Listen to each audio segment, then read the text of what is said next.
Well, today we are peeling back the reasons for skyrocketing egg prices.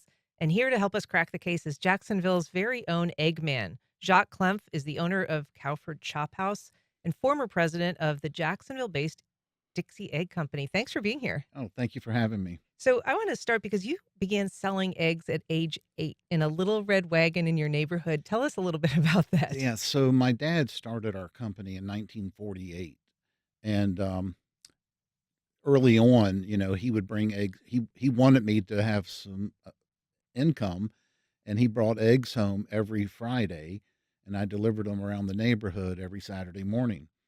And yeah, yeah, it was a fun time. Yeah, and you did it with a little markup to make some money? Yeah, he sold me the eggs back then for 65 cents a dozen, and then I sold them to the neighbors at 75 cents a dozen. So Okay. I made 10 cents. And I understand initially you were maybe in business with your brother, but then you kind of bumped him out. Well, I shared the profits with my brother, who said that he owned the red wagon and was leasing it or something from my dad. That's his excuse, but I he took advantage of me. Okay. And you put an end to that. I did. Okay. What kind of was it just your dad's urging? What prompted that early entrepreneurial spirit of yours? I mean, I love selling. I mean, even when I was, president of our egg operations, I made sales calls all the time. So I guess it was just my willingness to get in front of people and try and sell them something that is really good. Yeah. So you went from the little red wagon, then ended up working and running Dixie Egg Company, which had producing, I think, 1.5 million eggs a day. Well, yeah, we at our peak, we had 3.5 million layers. Layers are egg laying hens, and they were producing about 20 million eggs a week. And so we were processing, packaging, and distributing those throughout the Southeast, exporting them into Puerto Rico and other parts of the country. Yeah.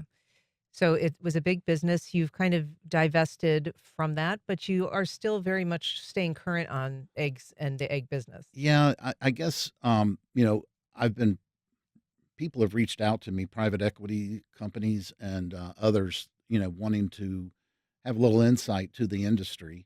And I certainly have stayed in touch with all the industry, folks and businesses that I dealt with when I had my company. And very recently you were at a conference? I was in Atlanta a couple weeks ago. It's called the IPPE. I call it the greatest show on earth, and it's an International Poultry Processing Expo where all the vendors that support feathers are there. Egg processing machines, trailers, feed bins, all the things that support, farming. And so you talked to some people there. I mean, let's talk about what's on everybody's mind, which is just kind of the insane Sure. price. You talk about selling eggs for 75 cents a dozen. Yeah, that was 1965 or whatever. Yeah, Yeah. but I mean, even since, in the last couple of decades, we're now seeing some eggs being sold for 7, 8, $9 a dozen. Yeah, it's a dilemma, and I think there's a lot of misconceptions out there. The market is reported by a third party. It's a subscription service called Earner Berry, and Erner Berry has been quoting the shell egg market for over 100 years. So all of these generational egg farms are selling their eggs based off of that market to the retailers and food service operators that they service. And yeah, that wholesale market now is over $8 a dozen. And yeah, and it's just a supply and demand situation. Of course, we all know the supply has been, hurt terribly by bird flu. And unfortunately, when a farm gets bird flu, they have to euthanize the flock to control the spread of the disease. So basically, the egg sellers, the providers, are not setting the prices so No. much as they are just selling based on what this market. Yeah, there's a few ways you can sell eggs to retailers and food service operators. The Erner Berry market is what has been the standard, but there are also cost plus, situations, and there's a few retailers in the country. I think Costco is on a what they call a grain based formula, as well as maybe Sam's and a few other big box retailers.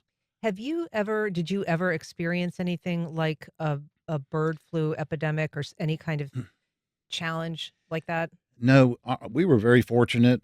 We never had any incident of bird flu on any of our farms. Um, it, the bird flu, it follows the migratory bird paths, and so uh, the tendency is that bird flu does well in a cold, wet environment. There has been some cases reported in the Carolinas and Georgia, but none to my knowledge in Florida. Um, so I think some of the migratory pattern and the heat that we would have down here in the South, I think helps protect us a little more than those up in the Northeast and Midwest. Yeah.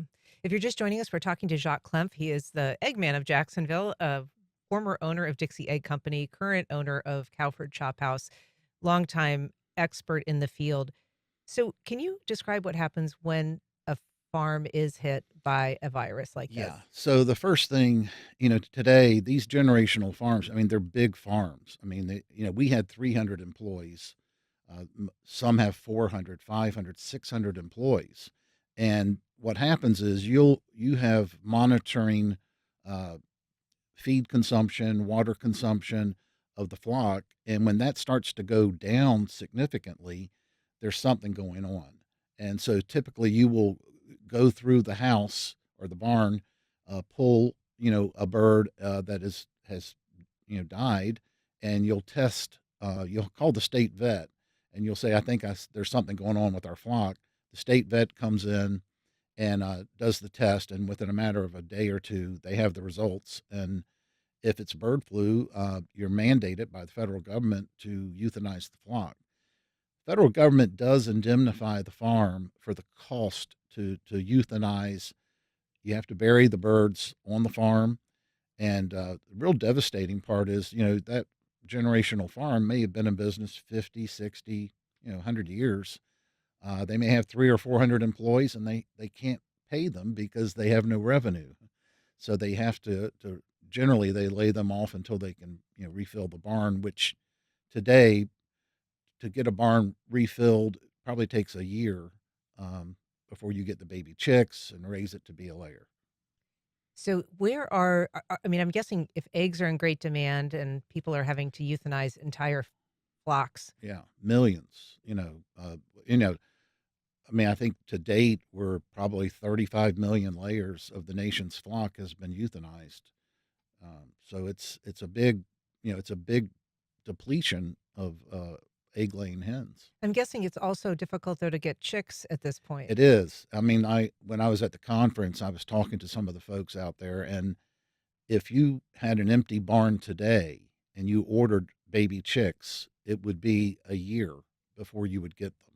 Wow. They're that backed up. Yes. Is it a contest between the chicken and the egg? I mean, not to be funny, but there's already competition for eggs, and a shortage of that.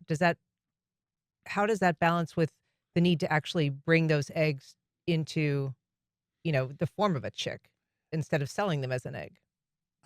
Okay. Well, so on the layer on the genetics company that have the baby chicks, they're just backed up. They can't produce that many more hatching eggs because they've got their flocks that are, you know, um, they haven't increased their flocks. I mean, everything just takes time. The ripple effect is it's pretty incredible because But they're not chasing those same eggs to fertilize them and have them become, you know what I mean? They're not the same.